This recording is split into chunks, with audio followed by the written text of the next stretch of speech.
Hey, good afternoon, everyone. Thanks for having me. I recently moved to Atlanta about 3 years ago and took a position at CycleBar Dunwoody, which is an indoor cycling studio, heavily impacted by the current pandemic situation. But one thing that I've learned throughout the past year is how important being adaptable is. I grew up in a performing arts background, so wearing lots of hats has always been something I've been capable of doing, but this year certainly pushed us all to the limits. And so I guess I just was going to share some of the things that I've found success in through adapting through 2020, and here we are in 21.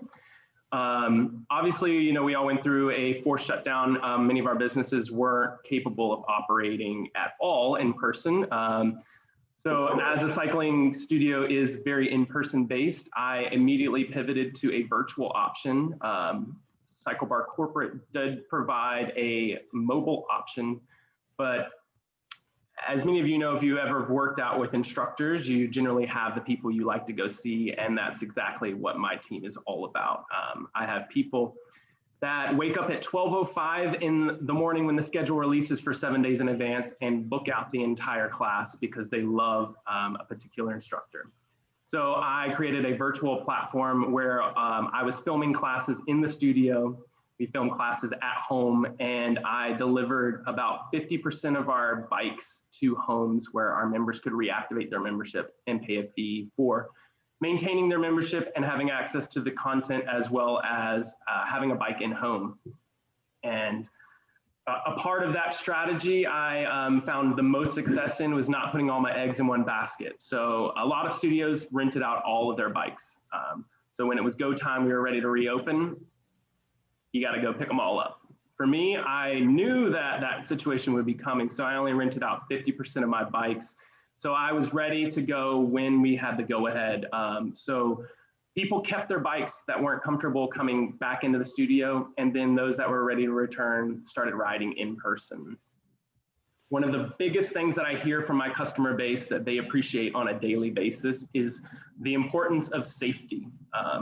I have emphasized so many times that the priority for me is their safety. I can only do so much, to control the environment, but I have installed dual filtration systems in my cycling theater. I have created outdoor rides. So we actually run classes indoors and outdoors at the same time to increase the capacity of our schedule. And essentially, I have always erred on the side of caution. I potentially could add more bikes into my studio, but it would make my members uncomfortable. So I've been staying where I am. I've been consistent because I want them to know that safety is the biggest priority. I'm establishing trust that, if they feel unsafe, they're not gonna come in at the current moment. And one thing I've learned through this whole process is dealing with frustration is a much more manageable emotion. Most of us that are in customer-facing businesses deal with, customer service issues, frustrated people at some point. But one new emotion that a lot of us are, overcoming is fear.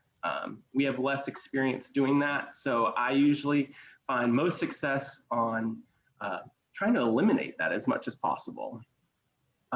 Through the whole process, as we reopened, continual shifting has been a huge part of what's made us successful. Typically, our classes were on a 45-minute platform prior to our shutdown. We relaunched with a 30-minute format. That way we could maximize how many classes we could offer throughout the day. I mentioned that we've started offering outdoor rides, and I'm actually about to release my first programming specific for outdoor experience. So it's cold, and there are a million reasons why people don't work out, but there's also a million reasons why people do work out. And so navigating the conversation, communicating how you can be successful in a different option has been very valuable to me. Getting people the information to how to wear the right layers, know when to take the layer off during class. Those are all things that, I had to learn as I rode outside and was cold myself. But giving them that information as we develop it, that has created a whole membership group that only rides outside. I'm releasing a challenge next week. It's going to be specific to outdoor riding. It's going to be for 8 weeks. And if you ride a certain number of times, you bring a friend one time, and you do a social media post, you have the opportunity to take a discounted month of membership, or you can take a 50% offer off of any retail. So creating content that is specific to my adaptions is proving to be successful. You know, you can ask people to go get on a bike outside, but if they're used to being in a dark room and controlled air systems, it's difficult to get people to change their perceptions. And the biggest thing that my team of instructors has really helped assist with is communicating that your ride on the bike outside is not the same as it is inside. So if your metrics are generally we call flat road, like a seated easy go on the bike, if you will, if you're imagining riding on a flat road, that might be a gear 3 to 5 inside, and outside it might be a 2 to 3, just because the conditions are different and breathing is different when it's cool outside. I see a hand. Hey, Colton, we got a question on the chat. For Omer, who that person is, it says that, Colton, are there any measures that you intend on keeping through everyday business that work from COVID adjustments? Well, definitely safety first. Whether we're all vaccinated or not, I think that's going to be a concern. Prior to COVID, my studio operated on a 48 bike platform. So when we're doing choreography, our elbows are touching. I don't know that we're ever really going to feel that comfortable with that again. So I'm preparing to maybe operate on a 35 bikes in my studio in the future. And I even sold bikes. That was a part of my adaptation. So I rented half of them, I kept half of them, and I kept just under half, and I sold 10 bikes. I knew that having some extra capital right now would be beneficial to help me get through not being able to run memberships on a monthly basis. So great question. Additionally, I think I will continue offering outdoor rides. People love it. It's a totally different experience. So as long as people are getting on the bike outside, I'm going to offer it outside. And it gives a unique opportunity to create a smaller environment. So having a private ride for different businesses or a private experience for different groups of friends, it's way more accessible when you can just wheel some bikes outside. We do it under protected awnings, so all of my riders are protected from the elements. So we ride rain or shine unless it's like really, really inclement weather. Okay. Question from Jeff Bond. Who did you use for the double filtration systems, and were there any interesting lessons when you learned researching and installing it? There are two main products on the market right now. I'm blanking on the name of the one that we went with.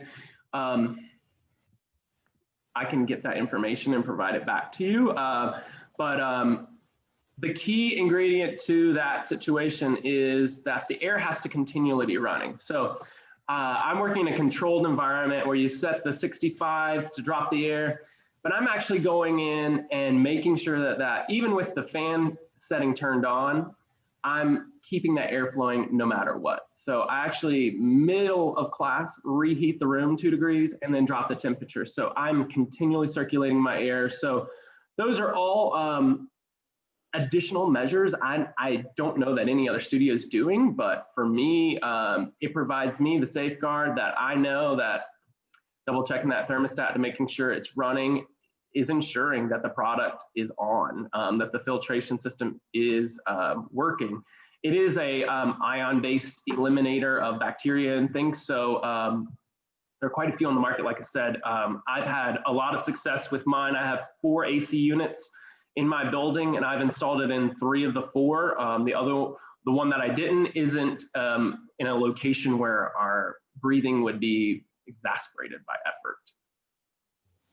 So we've got a few minutes. Other questions for Colton? Looks like Keith shared another note added something in the chat. But other people, do you have questions for Colton? If you noticed in the chat earlier, there was some of the things he was saying as far as what it took to change. Not all the eggs in one basket. 50% was okay. The part that gets me is you erred on the side of caution in an effort to build or maintain trust. And I'm curious, is anybody else on the call doing the same thing? Had to figure out how do you maintain trust in this different environment? Anybody else want to comment on that? How you're keeping trust? I'd say for myself, it's being in touch quickly. I've always done a great job on turnaround time as far as returning emails and phone calls same day or next day. And I've trained people well. And one of the things I recognize right now, for people to feel secure, I've got to be available. So I have been ridiculously available to my client base. I'm curious, Don or Linda, I know you work with lots of different businesses. Either you want to talk about how your clients or how you advise people keeping trust? My answer wasn't too different than Angie's. I just thought communication, you know, and when the chance to get out and be with people was taken away, like Colton said, you know, all right, how do you meet them where they are, right? How do you get that bike to their house? So it was, how do we stay in contact? And I have enjoyed the phone calls and the handwritten notes and the chants. And now Zooms even feel more personal than they did at first. You know, it's kind of nice to see a face. Yeah, I appreciate them. At first they bugged me. But I think that was a little bit of vanity getting in the way, maybe there for a while. But then you get used to it, right? And it's so nice to see a face. So I think just that constant communication, and even, you know, sometimes I'll go through old emails and even look at who you haven't heard from in a while and just reach out, you know, as a banker and say, how are you doing? You know, I'm not trying to sell you, right? Just if you haven't seen somebody come in, or, you know, the people on the branch tell you they haven't seen a regular in a while, just reaching out to them. And Don or Hank, how are you keeping the trust? Just communication. I mean, that's the big thing. And just being flexible to what the customer wants. If they want me to be there in person, I'm happy to go there and be in person. Or if they're more comfortable over the phone or Zoom, then, you know, I do whatever it takes to make them comfortable. Yeah, and Colton, are you just in Dunwoody? Yes, I am an instructor and the general manager of the CycleBar in Dunwoody. There are 3 cycle bars in the Atlanta area: East Cobb and Buckhead. All 3 are individually owned franchises. Okay. The air purifier is called the iWave air purifier that we utilized. Hey, Hank had a question. no, I was just going to state that I'm doing the same thing, just communicating with clients and making sure I'm setting expectations carefully, and, you know, helping them pivot if they need to pivot on processing. That's the key to success. So Colton or Jeff, communication, what's working? I mean, how much email, is this all about sending more email? Email is an okay communication. People come to my studio because they know me. They know that I, you know, am trustworthy. So for me, I'm picking up the phone. I'm making calls. I still have members that are frozen, and they look forward to when I touch base with them on a monthly basis. I'm not just saying, hey, are you ready to come back? I'm saying, hey, what are you up to? You know, is there anything I can do to assist you while you're at home working out? You know, some of our instructors do other techniques outside of cycling you might not need a bike for. Have you considered reaching out to so-and-so to see what they're up to and if they have an offering for you? So providing them more resources is very helpful. And again, it's that trust thing. If I'm not afraid that they're not coming back, they trust me, you know. And how much time are you spending on an individual call? That could be quick as 2 to 3 minutes, but I've definitely been on the phone for over an hour. And Keith, you were big on, you were applauding that. So Keith, you have any thoughts when some phone calls are 2 minutes and some are an hour? You're on mute. Keith, you're on mute. There we go. Actually, I just realized it told me that if I hold my space bar down, it will momentarily unmute me, which was pretty cool. Yeah, no, I thought it was cool just that you're calling up people who are frozen and willing to have a conversation for an hour with someone. That just, you're going above and beyond just telling people that you're still there. So I thought that was great.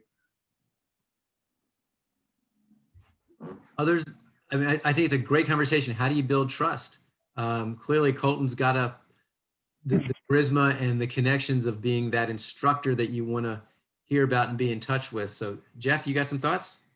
I think it goes back to what I think Keith said in the beginning about intentions. It was a good word to use for this year as it relates to resolutions. But I think that when you're intentional about caring and having compassion for those people that you serve, whether it's your teammates, your customers, even yourself, taking good care of yourself, it's really important, I think, in this time when everyone is struggling in their own ways with coping with this reality that we're in. And so I think going that extra mile to implement these filtration systems and to introduce these outdoor classes and to pivot and to walk alongside the value of the relationship with your customers is what's going to carry people, I think, beyond this time. The relationship that you have and the trust that you've established by having genuine compassion and care, and have that be evident through your actions. So that's what I got a sense of with Colton, and I think with anybody that is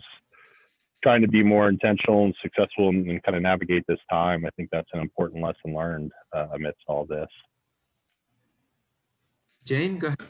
Yeah, just to kind of take it a little bit further to what Linda was saying about more of those physical touch points about, I try to take the relationship building with current or prospective clients.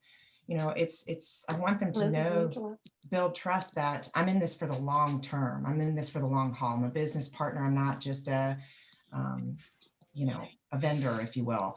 And so how do you then separate yourself from and not get caught up in all the digital noise, And so how do you get your message of building trust and your good communication through? And I really love the physical aspect of those touch points. So a handwritten note or sending samples or, so to try and just stand out, get on the desks rather than just in their inbox. So that's where that physical engagement, even though it's virtual and remote, you can still have that client and customer and employee engagement. So all of that lends to trust. And the fact that you have a dog's picture behind you apparently is resonating as well. Linda, you mentioned speed of trust. What takeaway or two did you come away from? I mean, I hear so many people talk about the book. It's a great book and a great tie-in to the New Year's resolutions as well, because I think in the first chapter, he establishes when you make those resolutions, and this can be a little heavy, but when you set a goal and you don't meet it, if you can't trust yourself, how are other people going to trust you? And that really stuck with me, even from little things. I mean, my New Year's resolution, because I'm afraid to make any, because we can't really count on anything right now, was to walk my dog more, and I can control that. So, right. But just if I say that and that's my goal and I don't do it, how do I expect other people to trust me? So trusting yourself with your own intentions is a great step in having others trust you as well. I thought that was great. It's Stephen Covey, his dad wrote the, the famous 7 Habits of highly effective of whatever leader. I can't get the words right. 7, it's like 7 qualities of I can't think of it. Anyway, Covey is what you want to look up. Yes. Done. Yes. There we go. His son wrote this book, The Speed of Trust. Thank you, Don. This is why we do this together, because Yes. we're stronger together. Takes several brains. Any other last questions? We always try to watch time. Keith, did you have something? Yeah, I would add one more thing and I was thinking about people failing by, 2 weeks into January on their resolutions. A lot of times we fail at things because we have this self-critical voice, which is telling us that we're not capable of doing it or that there's something wrong with us. So if you can become aware of this self-critical voice, I call it the saboteur, some people call it the gremlin, and you become aware that when this thing is giving you negative feedback and you can separate yourself from that, it's much easier to persevere. We're our own worst enemy. Yes. Did you notice Angela's comment in the chat? I thought that was pretty good. It just speaks, I guess, to the whole trust thing again, that there are rivals of theirs that are not taking the precautions, but they're going the extra step. Great. Colton, any last words before we wrap up? We always want to be respectful of people's time, and anything you want to bring up? Last thing, always ask your current people for referrals. You can only build your business with the help of others. So I think that's one thing that my studio is learning right now is anytime there's a new person coming in the door, do you have a friend that you want to bring with you next time? Any of our members, do you have a friend that you can bring with you? And that's how my business is continuing to regrow. All right.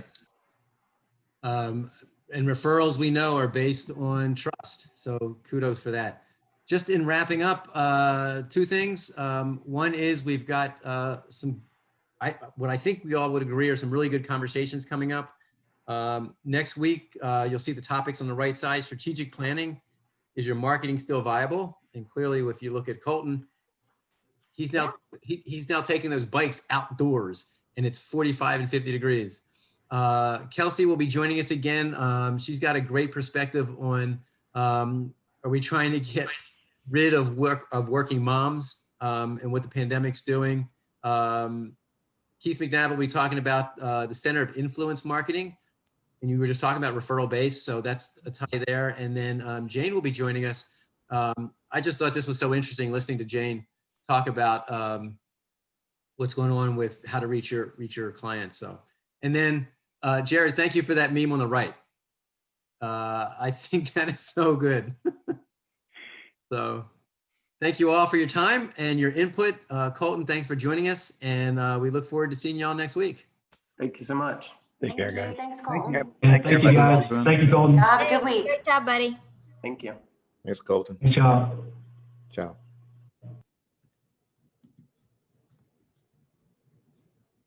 See you guys.